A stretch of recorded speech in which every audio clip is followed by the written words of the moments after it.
Hello, my name is Caitlin Taylor, and I will be talking with you briefly about the concept of culture shock.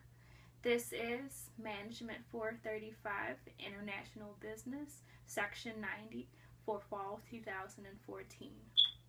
Now, culture shock is the trauma that one experiences when they move from a culture different from their own culture. It occurs in the stages of excitement, crisis, adjustment, acceptance, and reentry. Now, an example of culture shock would be if I moved from my home area, which I am in now, New Orleans, to an area such as Hammond, and pretty much the fact that the culture layout is different between both areas. I'll use this as a further example, the fact that Hammond is a dry county on Sundays and you cannot purchase alcohol. Um, you can purchase alcohol all the time, just about any hour of the day in New Orleans, and can drink any time of the day in New Orleans as well.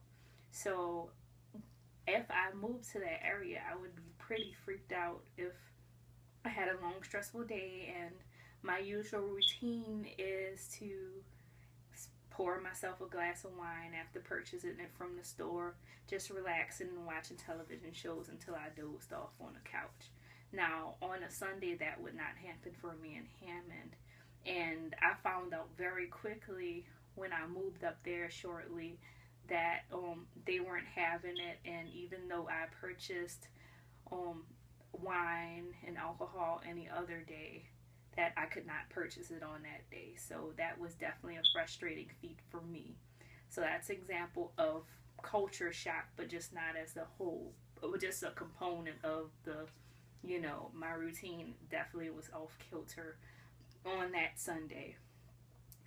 The excitement, pretty much the excitement of coming in another area would pretty much coincide with the thought of a honeymoon period, just like a honeymoon period with any relationship. Everything's great, you have high hopes, you're excited. But of course, every honeymoon comes to an end and you have to start to get to real life.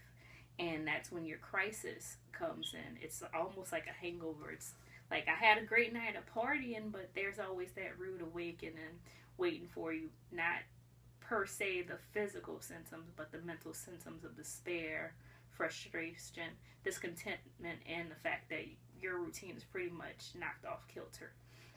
As for adjustment, it's when you try to find things that are familiar or make your own new routines in that area in order to adjust to the culture shock. And that's pretty much learning more about that culture, learning what's accepted and what's not, what you can get away with and things you can't get away with, what you need to do. And that's the end of the cultural shock area after acceptance and accepting that culture. But there is another part to it,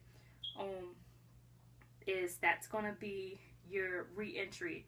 And that's when some people run into the concept of reverse culture shock, as it seems like you have to relearn everything, or you move back and nothing seems the same, or nothing you're expecting, or you're so used to the culture that you've just gotten used to that you're no longer used to your own culture. And that can be frustrating as well. I myself, when I moved back to the New Orleans area after living in Hammond for about 2 years or so, I saw so much new stuff. I was like, I'm in a foreign area. I didn't know how to deal. I just wanted to stay in my room and stay at home and not do anything because I just didn't know how to function anymore in New Orleans. I almost felt as if these people are savage and classless in a sense. And it was something I was used to but was no longer used to. And pretty much why does it occur? It's stress. You put enough stress on a person, they feel like I was shook up by a coat if their routine is disrupted, and no one likes their routine to be disrupted. So that's definitely a big reason why they tend to shrink back and be irritable and just want to sleep all the time.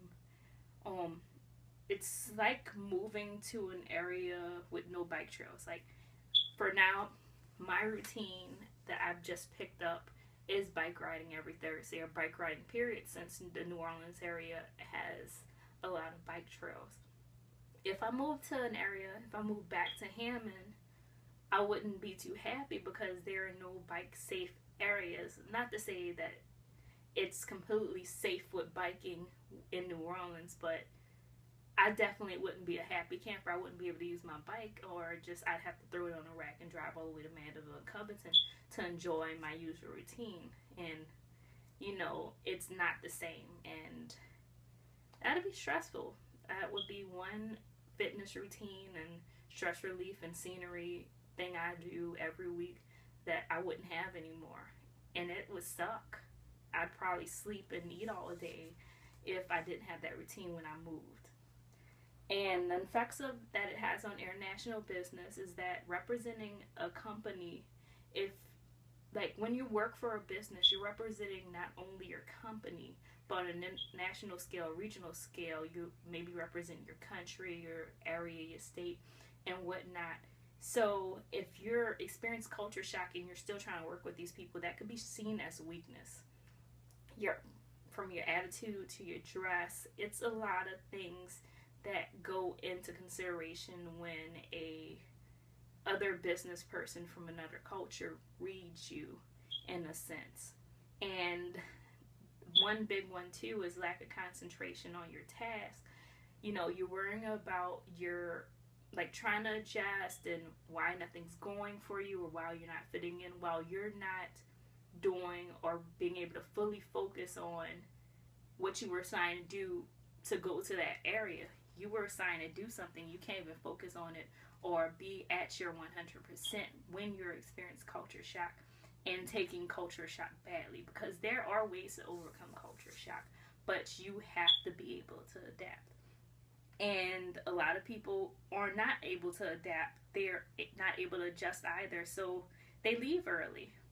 You know, you're passing up free trips. You can get your work done and enjoy yourself, but just like there was an example in the book where a guy, he finished his work and his tasks he was supposed to do in 1 weekend so he can go home early. He was very homesick and he was experiencing culture shock. He could not adapt or adjust to the culture of that host country. And there are a couple of things to do, so don't despair. A couple of ways to overcome culture shock I'm going through briefly. Businesses send some employees on short-term stays versus the usual long-term span, so to see how they would do on a long-term stay and how they would adjust. Another thing is, before going to a country, if you know where you're going well ahead of time, go there actually as a vacation and be a tourist, and that could help you have an idea what you're dealing with and help you avoid it in the first place if you know you're not going to adjust to a certain area. And definitely one big thing is to research the culture of an area before going. And that's about the rule that you should be applying to not only work and regional, business. You should be applying that to tourism, just moving to an area or anything period of that nature. You always want to research, because you learn your proper etiquette when conducting business deals. You're able to show confidence with that host culture or company that you're dealing with, and you're also, like I said, you're representing your company or your culture, and that could be the driver of whether the host culture or host company wants to do business with your company, or even anyone that is from your country. Sometimes some people can leave a bad taste in the mouth and ruin it for everybody. And definitely a nice side note to that, it's always good to make good friends with a local or a person who's gone through culture shock themselves, especially while you're down there, because it definitely helps you adjust better when you have somebody else to lean on. It gives you a sense of confidence. It's like, if this person has done it, I can do it too as well.